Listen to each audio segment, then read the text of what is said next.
Olá! Começa agora o Ciência Notícia, o programa que aborda assuntos do meio científico.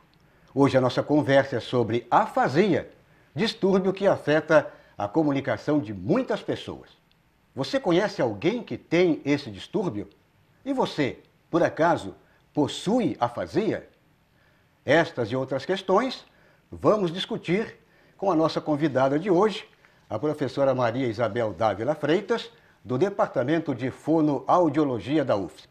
Lembrando que este programa vai ao ar pela TV UFSC e em nossas redes sociais. Este é o Ciência Notícia que já está no ar.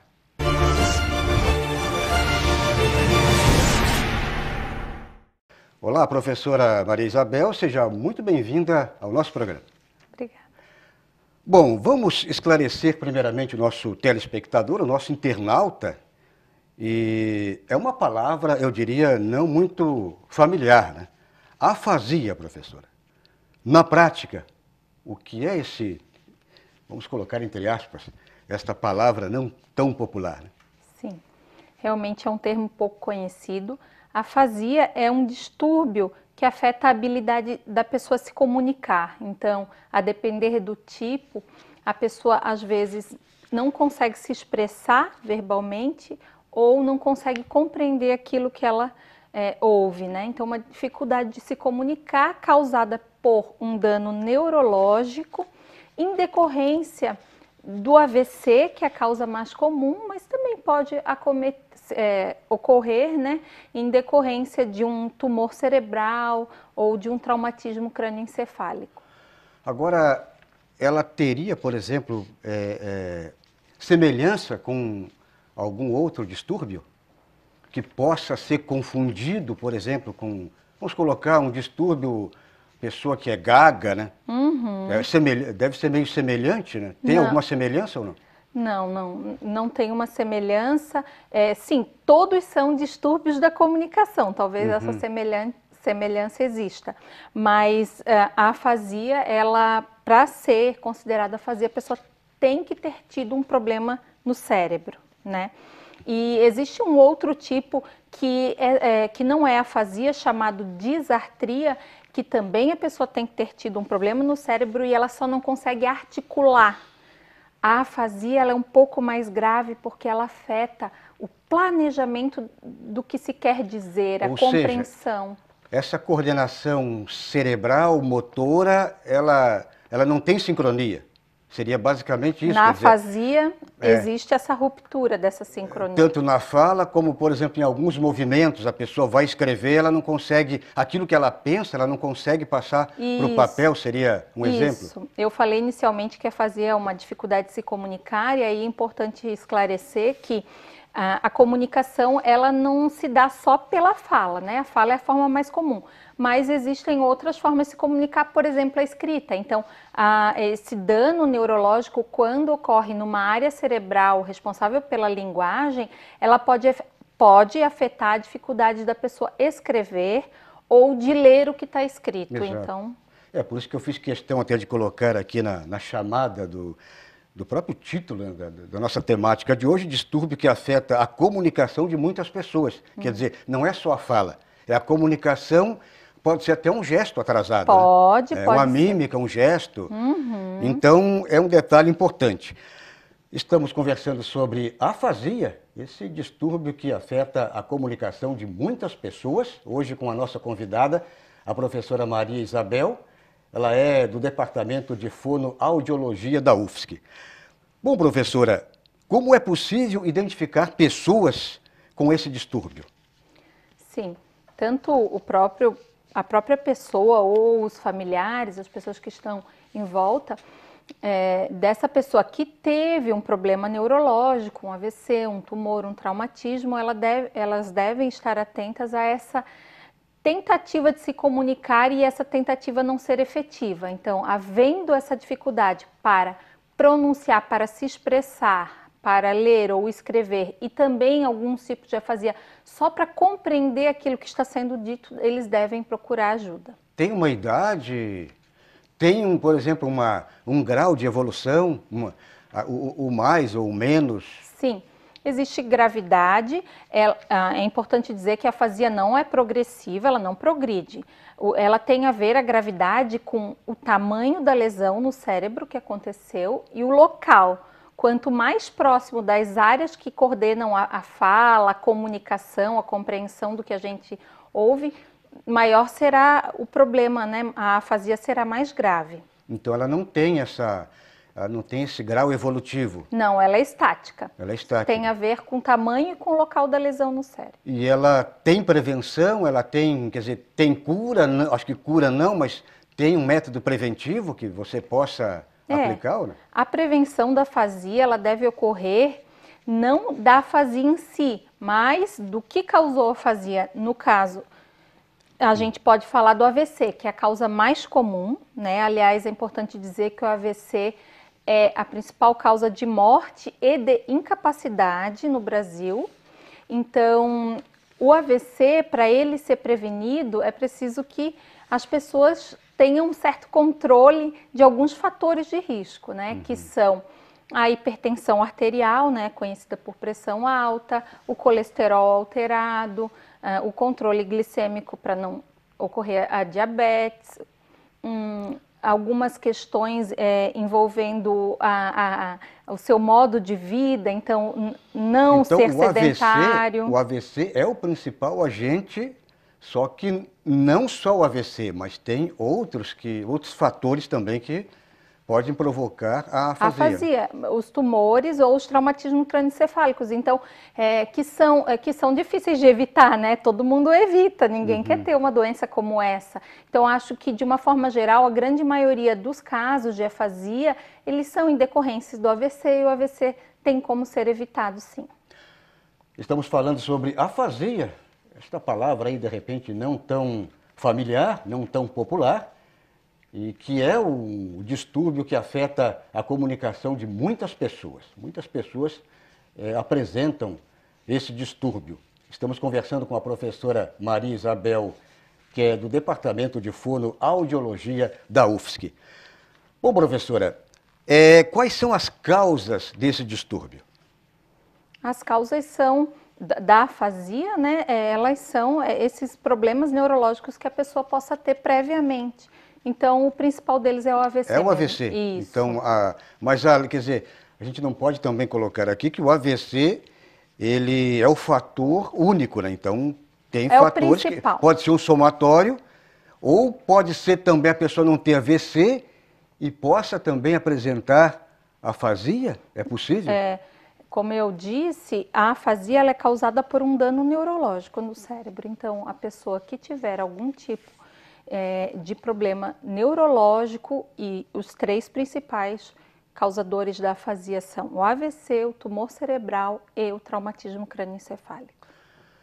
Muito bem, vamos fazer aqui um rápido intervalo. Hoje a nossa conversa é sobre a afasia, o distúrbio que afeta a comunicação de muitas pessoas, e com a nossa convidada, a professora Maria Isabel, do Departamento de Fonoaudiologia da UFSC. A seguir, vamos falar do tratamento da afasia, logo após um rápido intervalo.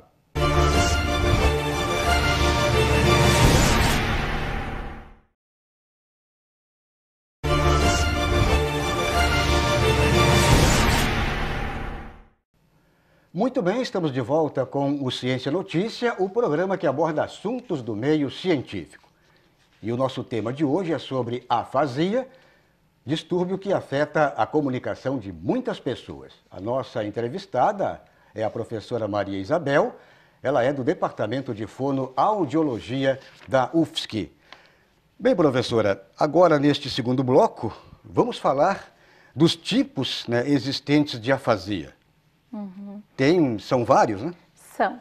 Existem algumas classificações, mas a classificação mais conhecida, ela divide em vários tipos, mas de uma forma geral, para o público entender, elas são divididas em afasias que afetam a capacidade de se expressar da pessoa e as afasias que afetam a capacidade de compreender aquilo que é falado.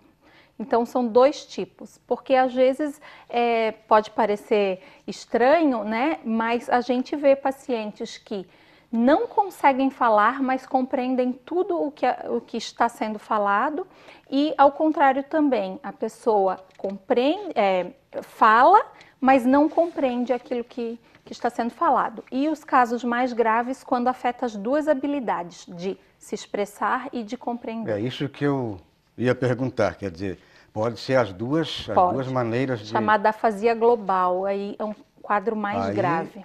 Como diz na gíria, é uma mistureba ou seja, um choque, né, de comunicação. É preciso daí uma atenção muito especial, processo de reabilitação. Que tipo de reabilitação é possível para esse tipo de...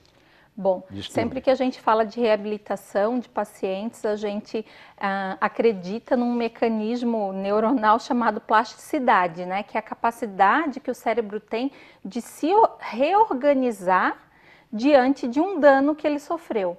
Então, o ser humano, o cérebro, ele tem essa capacidade, mas existem variáveis. A idade, quanto mais idade tem o paciente, menor é a plasticidade, porque daí, né, a questão das conexões neurais já estão mais lentas, então pessoas muito idosas têm uma recuperação menor. Os jovens têm uma recuperação muito boa, então a gente acredita que o tratamento fonoaudiológico para restabelecer a comunicação desse paciente, ele deva ser intenso para que o cérebro consiga se reorganizar diante daquela lesão. Então já estaria dentro da terapia, né? Isso, da terapia fonoaudiológica. Vamos falar, inclusive, aqui tem um tópico sobre tratamento, mas... isso vocês, por exemplo, desenvolvem lá no departamento de fonoaudiologia, né? Isso, lá na nossa clínica e escola de fonoaudiologia da UFSC, a gente atende, realiza, né, esse serviço de tratamento fonoaudiológico para pacientes afásicos, que a gente chama, né? E também no HU, né, a gente tem um ambulatório de linguagem, onde a gente recebe esses pacientes com lesões neurológicas. Aqui, além do HU, tem mais algum setor, algum hospital que atende esse tipo de caso? Sim, o Centro Catarinense de Reabilitação, chamado CCR, no bairro da Agronômica, ele é o centro de referência no estado para a reabilitação desses pacientes, mas é preciso haver um encaminhamento médico para o paciente chegar nesse serviço de reabilitação. E isso por meio público ou é particular? Não, tudo público, tudo através dos centros de saúde. Bom, estamos falando sobre afasia, distúrbio que afeta a comunicação de muitas pessoas.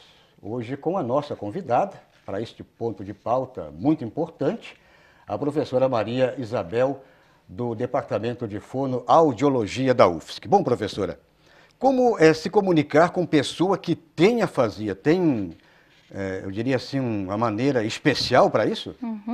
Bom, primeiro a gente precisa identificar qual daqueles problemas que eu falei anteriormente, se ele tem mais dificuldade para falar, né, para se expressar ou para compreender.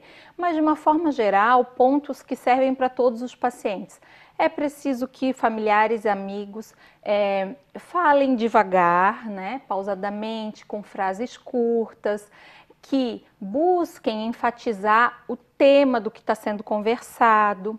Se utilizem de apoios, né? Porque a comunicação, como eu disse, não é feita só de palavras. Você pode usar alguma figura, um gesto. Se a pessoa consegue ler e escrever, utilizar a escrita para apoiar e buscar essa comunicação.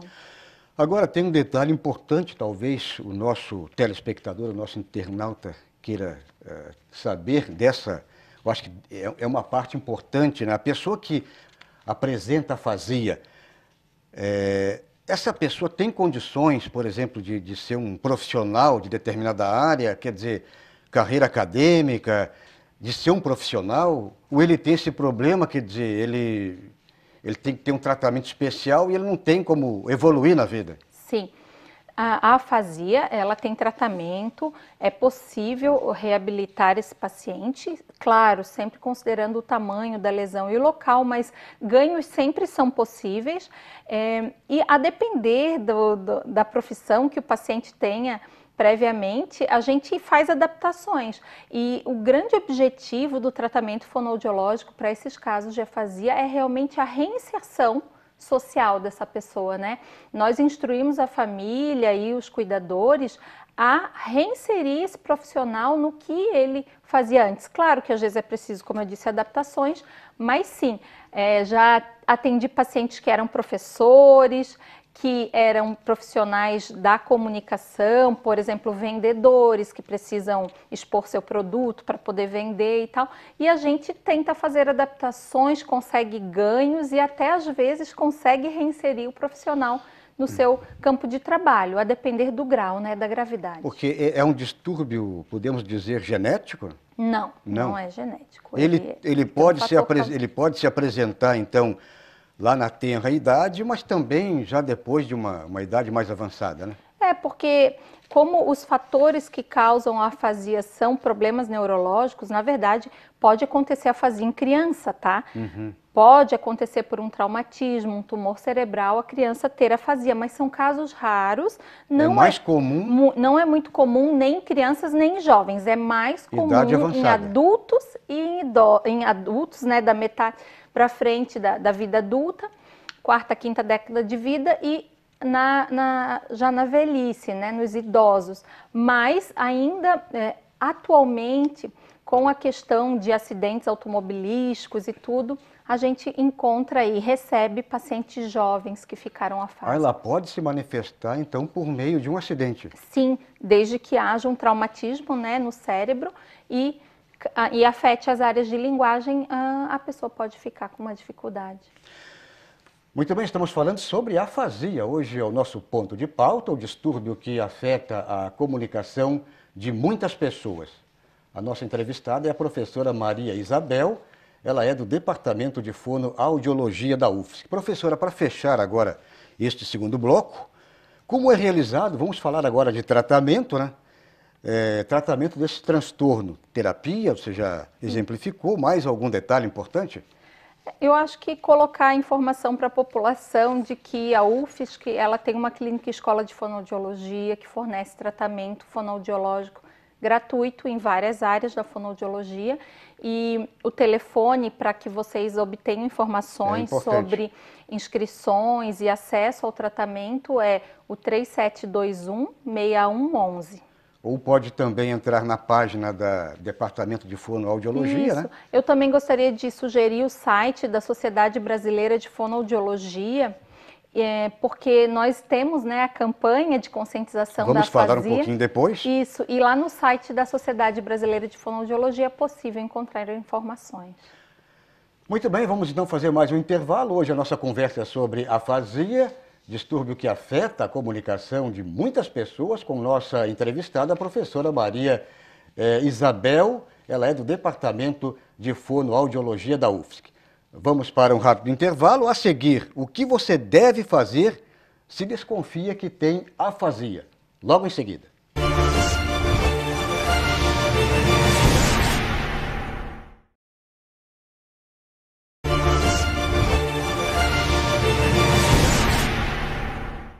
Muito bem, estamos de volta com o Ciência Notícia, o programa que aborda assuntos do meio científico. A nossa conversa é sobre afasia, distúrbio que afeta a comunicação de muitas pessoas. A nossa entrevistada é a professora Maria Isabel, do Departamento de Fonoaudiologia da UFSC. Bom, professor, agora neste último e terceiro bloco, vamos falar o que o indivíduo deve fazer, né, se de repente ele desconfia que ele possui essa doença. Quais são os procedimentos? Sim.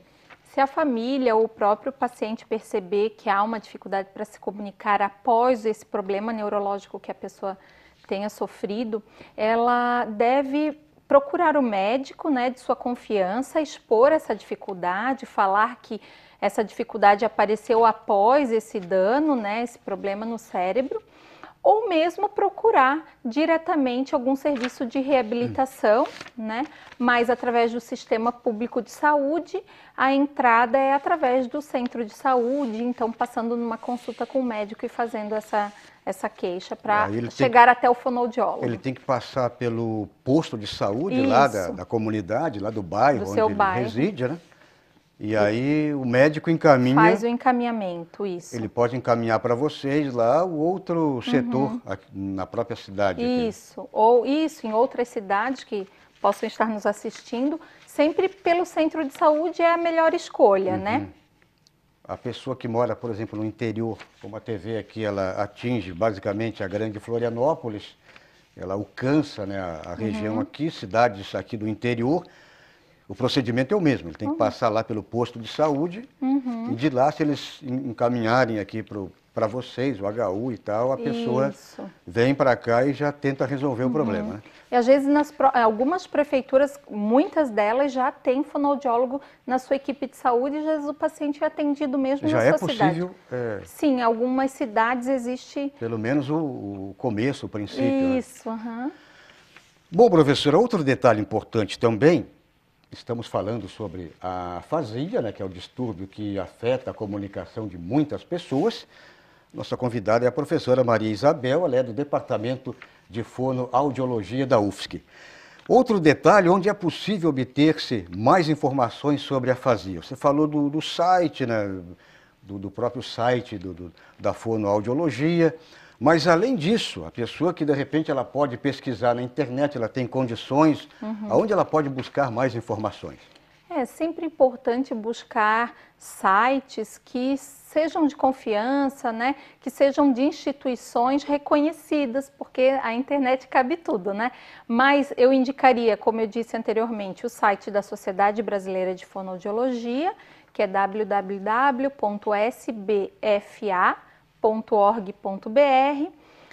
A sociedade, né? Sociedade Brasileira de Fonoaudiologia. E tem uma ONG no Brasil que vem fazendo um trabalho muito consistente e interessante, que é a Rede Brasil AVC.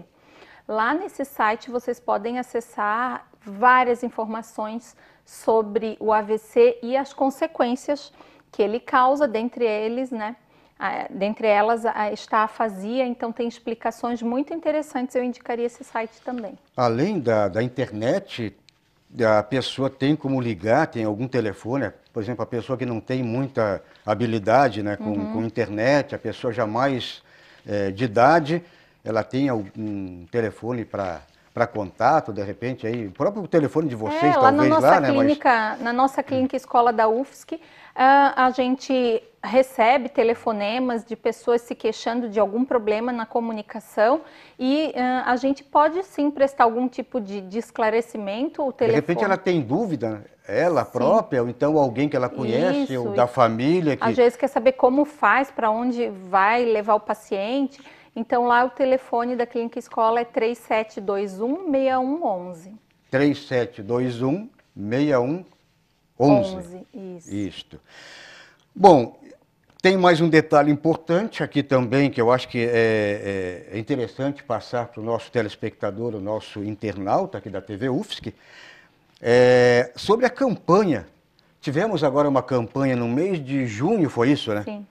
Agora, recente, estamos em julho, o programa está sendo gravado em julho agora, e esta campanha anual é uma campanha específica ou ela se prolonga para o ano todo? É uma campanha que desde o ano passado o Comitê de Linguagem do Adulto e do Idoso da Sociedade Brasileira de Fonoaudiologia, do Departamento de Linguagem da Sociedade, lançou, porque a gente, com estudos que estamos desenvolvendo no Brasil, percebemos que a conscientização, o conhecimento sobre o que é a afasia é muito baixo no Brasil e essas pessoas que têm afasia, que não estão conseguindo se comunicar, estão em casa, os familiares não sabem como lidar, muitos nem sabem que tem tratamento para isso. Então a gente resolveu, a partir do ano passado, fazer essa campanha. Todo mês de junho a gente faz a divulgação. Nacional. Uma campanha nacional em todos os estados, mas a gente continua disseminando esse conhecimento ao longo do ano. Você falou um negócio interessante aqui, estávamos até conversando aqui antes do programa, né? Dos próprios profissionais que atuam na área da saúde também tem um certo desconhecimento do distúrbio, né? Então, que tipo de trabalho é interessante hoje aplicar para esses profissionais, né? Isso. Nós fizemos um trabalho em algumas equipes de saúde da família aqui do município de Florianópolis, rastreamos todas as áreas da cidade e entrevistamos em torno de 90 profissionais, 92 profissionais, identificamos que a maioria já ouviu falar nesse termo afasia, mas muitos profissionais de saúde, eles não sabem bem o que é, se tem tratamento. Então, o que nos deixou em alerta foi que, se a população realmente, com estudos até internacionais, não conhece realmente esse termo, o conhecimento é muito baixo, o alerta é saber que os profissionais de saúde também têm um conhecimento baixo. Então, nosso próximo passo, aliás, será uma maior disseminação. Um trabalho de esclarecimento para os profissionais. Uma capacitação para os agentes de saúde, não só agentes de saúde, técnicos de enfermagem, enfermeiros, médicos, dentistas. A gente entrevistou todos os tipos de profissionais da área de saúde, né?